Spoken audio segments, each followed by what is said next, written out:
Oleh karena itu, ketika suami memerintah, ketika suami melarang, maka yang ada dalam benak pikiran suami adalah, apakah Allah ridho dengan cara saya memerintah? Apakah Allah ridho dengan cara saya melarang istri dan anak-anak? Maka dilanjutkan pada istri dan anak-anaknya. Kami, istri dan anak-anak, taat kepada ayah, taat kepada suami, juga dalam rangka ibadah kepada Allah Subhanahu wa Ta'ala. Suami adalah manusia biasa, hanya permasalahannya adalah beliau, suami, istri dan anak-anak adalah jalan menuju ketaatan kepada Allah Subhanahu wa Ta'ala. Kalau ini sudah dijalankan dengan niat ibadah karena Allah Subhanahu wa Ta'ala, bukan berarti tidak ada masalah yang berat, bukan berarti tidak ada masalah yang sulit, tapi kesulitan, rasa berat dalam melaksanakan rumah tangga, semua dinikmati untuk mendapat ridha Allah Subhanahu wa Ta'ala. Sehingga Rasulullah sallallahu alaihi wasallam menyatakan dalam satu hadis yang sangat luar biasa. Qala Rasulullah sallallahu alaihi wasallam, "Ajaban li amril mu'min, inna amrahu kullahu lahu khair, wa laysa dzalika illa lil mu'min." Hadirin yang dirahmati Allah Subhanahu wa Ta'ala, pemirsa TV One rahimakumullah. Ya. Apa kata Rasulullah sallallahu alaihi wasallam? Ajaban li amril mu'min, sungguh luar biasa perkara orang yang beriman. Inna amrahu kullahu lahu khair, sesungguhnya semua perkaranya membuahkan kebaikan. Walaysa dzalika illa lil mu'min, dan tidak pernah terjadi keadaan semacam itu kecuali pada diri orang yang beriman. Ya, in asabatu sarra sakara.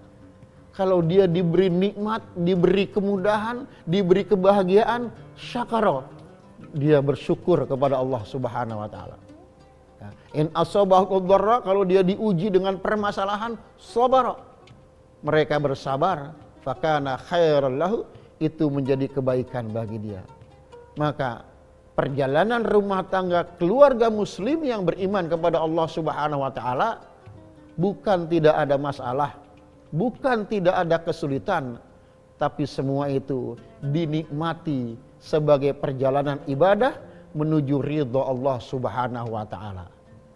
Pemirsa TV One yang dirahmati Allah Subhanahu wa Ta'ala, setelah memahami bahwa perjalanan rumah tangga ini adalah ibadah, maka langkah selanjutnya yang harus dimiliki oleh suami, istri dan anak-anak, apa yang disebut dengan istilah al-qalbul basirah, pandangan yang jauh ke depan.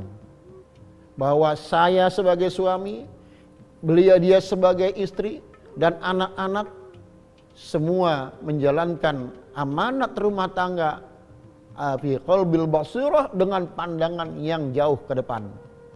Bahwa kami berumah tangga bukan untuk sementara waktu. Kami berumah tangga bukan untuk sepekan dua pekan. Kami berumah tangga bukan untuk sebulan dua bulan. Bahkan kami berumah tangga bukan untuk setahun dua tahun. Tapi kami berumah tangga selama akhir hidup kami. Sampai akhir hidup kami. Dan ternyata bukan cuma sampai akhir hidup kami. Seorang muslim yang beriman, suami beriman, istri beriman, anak-anak beriman, memahami benar bahwa berumah tangga punya konsekuensi sampai ke akhirat di hadapan Allah Subhanahu wa Ta'ala. Di dalam surah At-Tahrim, tepatnya surah ke-66 ayat 6, Allah Subhanahu wa Ta'ala mengingatkan kita. Bismillahirrahmanirrahim. Ya ayyuhalladzina amanu qu anfusakum wa ahlikum nar.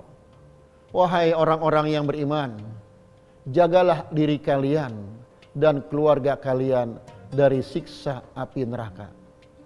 Artinya, berumah tangga dengan segala keputusan, dengan segala kebijakan, apa yang terjadi dalam rumah tangga harus difikirkan sampai ke akhirat nanti. Ya. Boleh jadi saat ini siapapun senang dengan rumah tangganya, Tapi pertanyaan yang harus dijawab adalah, apakah kesenangan itu akan juga menjadi kesenangan di akhirat nanti? Atau kesenangan itu akan membawa kesengsaraan di akhirat nanti? Na'udzubillah min dzalik. Karena itu, kepada para suami, kepada para istri dan anak-anak, cintailah keluarga karena Allah. Sayangi istri dan anak-anak karena Allah. Hormati suami karena Allah. Taati orang tua karena Allah. Kenapa demikian? Karena kita sebagai orang yang beriman tidak hanya menginginkan bahagia di dunia, tapi kita juga ingin bahagia di akhirat. Bukan cuma sampai situ. Di dalam surah At-Tur, surah ke-52 ayat 21, Allah Subhanahu wa taala memberikan satu janji, satu motivasi untuk keluarga yang beriman. Bismillahirrahmanirrahim.